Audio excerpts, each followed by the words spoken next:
Olá pessoal, me chamo Vandarlin, sou professor de Ciências do nono ano aqui da Escola Municipal de Barra Azul e hoje nós vamos dar início aos nossos estudos de Introdução à Química com o seguinte conteúdo: Constituição da matéria, modelos atômicos.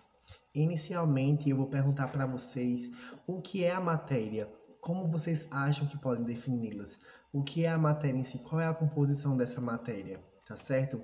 Para a química, a matéria, primeiramente, é tudo aquilo que eu posso sentir, que eu posso cheirar, tudo aquilo que eu posso tocar, tudo aquilo que pode me molhar. Em segundo lugar, a matéria é algo que ocupa o espaço. Então, esse lápis aqui, ele está ocupando um espaço aqui, eu estou ocupando um espaço sentado nessa cadeira, essa cadeira está ocupando um espaço aqui na minha casa, tá certo? Terceiro, ela possui massa e volume. Deu uma invertida aí no slide de vocês, mas pode deixar do jeito que tá certo? Ela é formada por massa e volume. Ela também é formada por átomos, e esses átomos são a menor parte da matéria.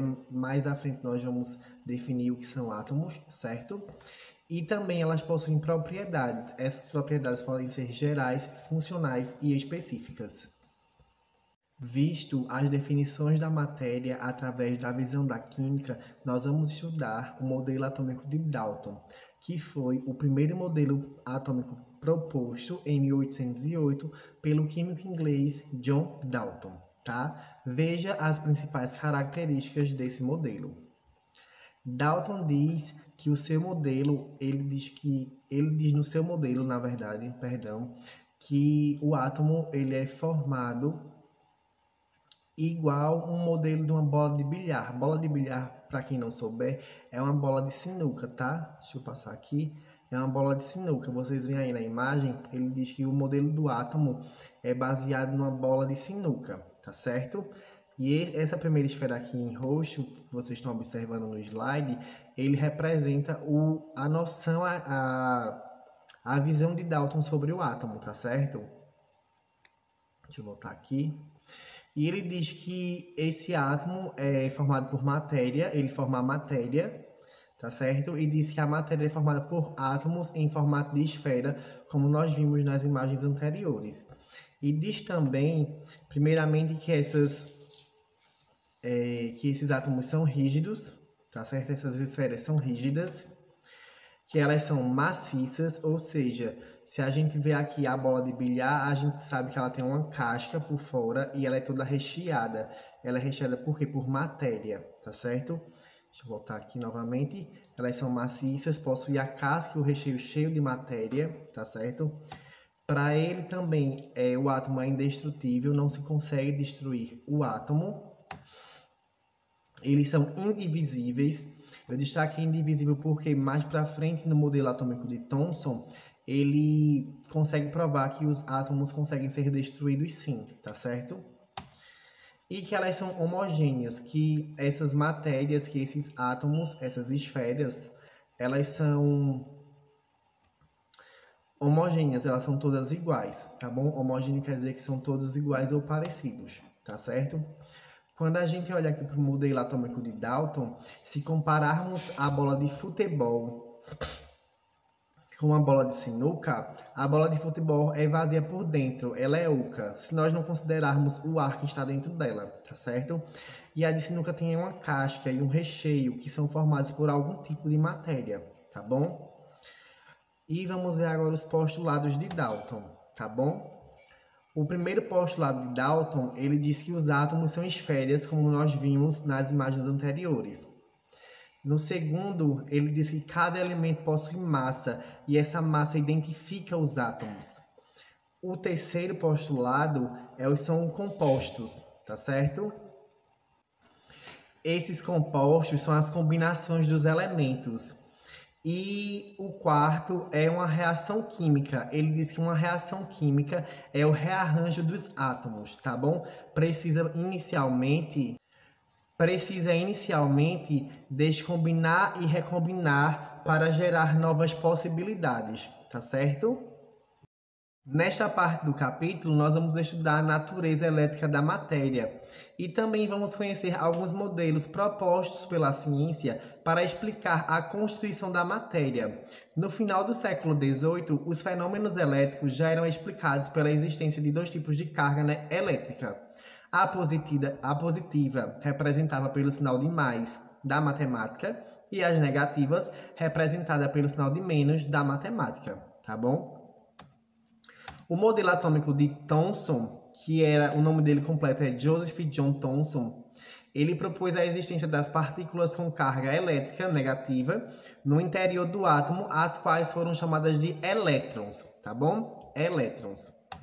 A teoria dele, ele chamou de pudim com passas, tá bom? Nesse modelo, o átomo ele é constituído por uma esfera sólida, gelatinosa, carregada positivamente com elétrons imersos no seu interior e também na superfície, tá certo? Ele diz isso aqui, ó, que o átomo, acho que o zoom só vai até aí, que o átomo, ele é uma esfera constituída por várias esferas menores no seu interior, tá certo? E no seu exterior.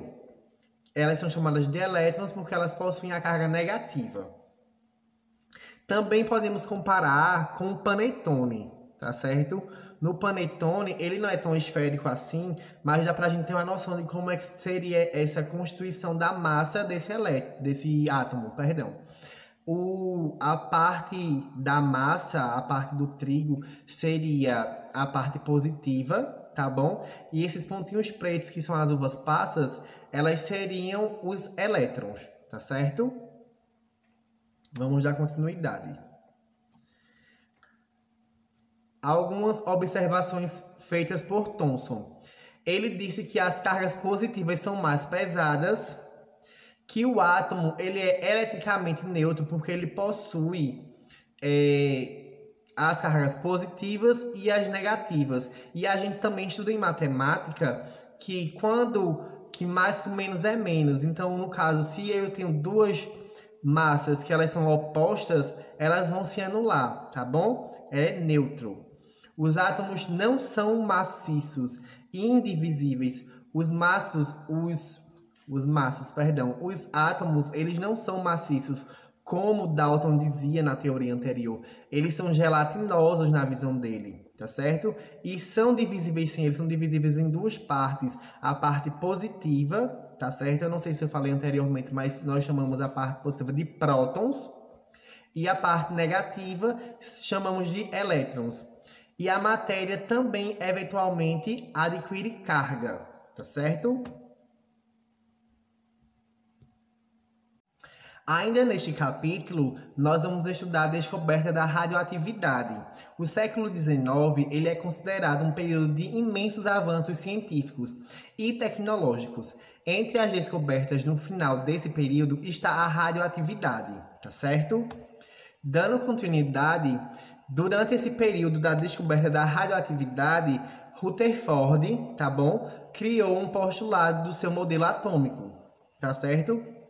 Rutherford e seus colaboradores realizaram experimentos com materiais radioativos para investigar a estrutura dos átomos, tá bom? Com base nesses experimentos, Rutherford propôs em 1911 um novo modelo atômico denominado o modelo nuclear.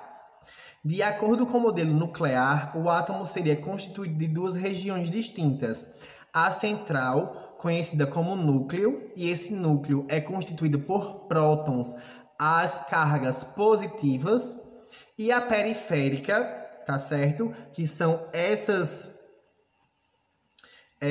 cargas negativas que formam a eletrosfera. Então, a eletrosfera, deixa eu dar zoom aqui para vocês verem melhor. A eletrosfera ela é formada por esses elétrons. E entre o núcleo, as cargas negativas, existem espaços. Espaços para quê? Para que essas cargas possam se movimentar, tá certo? Elas estão em constante movimento. Vocês estão vendo esse tracejado aqui, ó? Então, esse tracejado é para representar que essas cargas negativas, elas ficam girando em forma elíptica ao redor do centro, tá certo?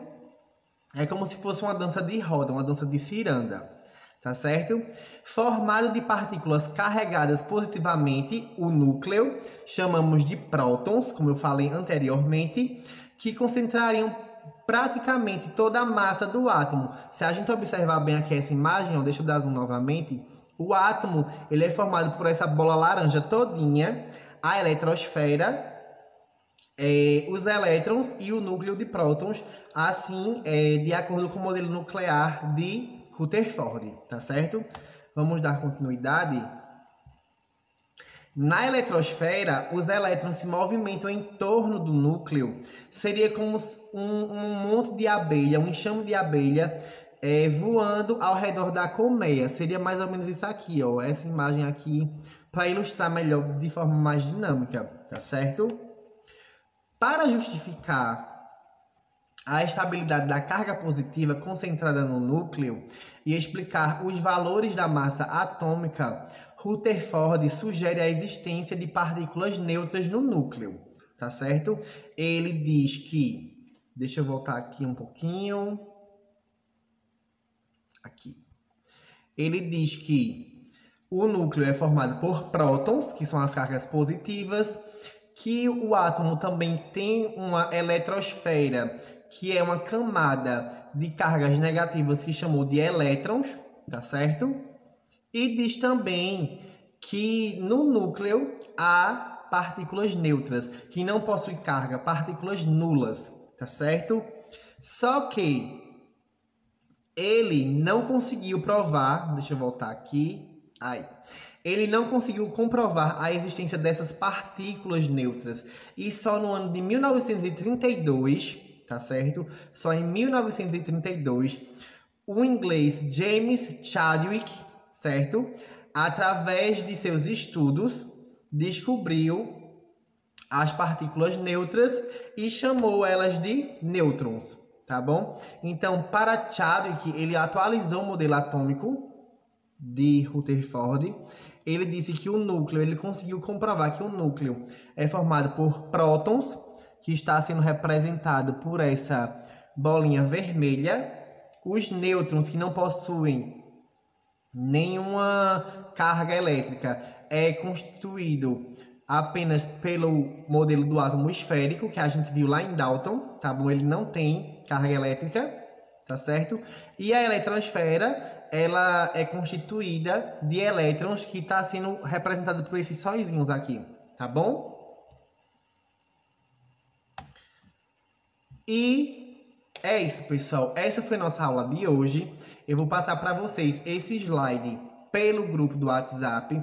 Vocês vão anotar esses pequenos resumos no caderno de vocês. Não precisa colocar as imagens. Eu vou mandar para vocês as imagens na apostila também. Eu vou decidir se vocês escrevem ou se eu mando já a apostila prontinha com todo o conteúdo em formato impresso para vocês essa semana, porque vocês só fazem colar no caderno.